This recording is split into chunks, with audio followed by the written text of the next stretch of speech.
اعوذ باللہ من الشیطان الرجیم بسم اللہ الرحمن الرحیم۔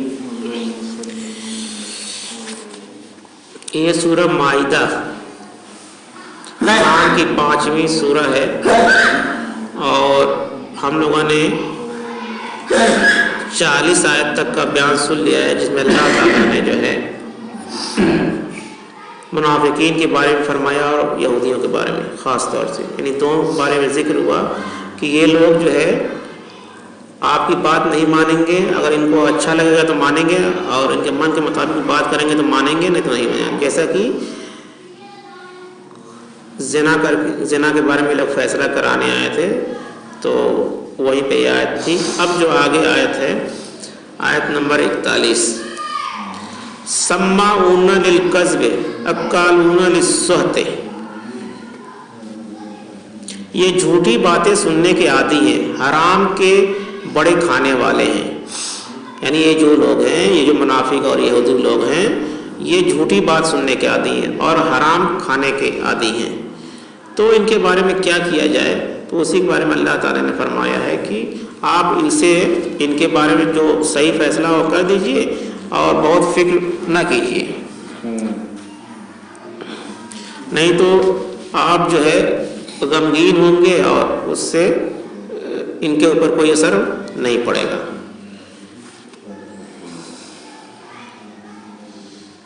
تو اس کا حاشیہ کہاں ہے؟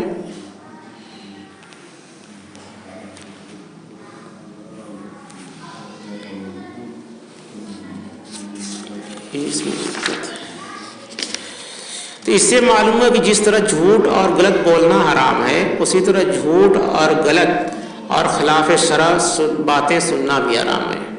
جھوٹ بولنا کیا ہے؟ بہت بڑا گناہ ہے، گناہ کبیرہ ہے، اور لوگ اس کو بہت ہلکے میں لیتے ہیں۔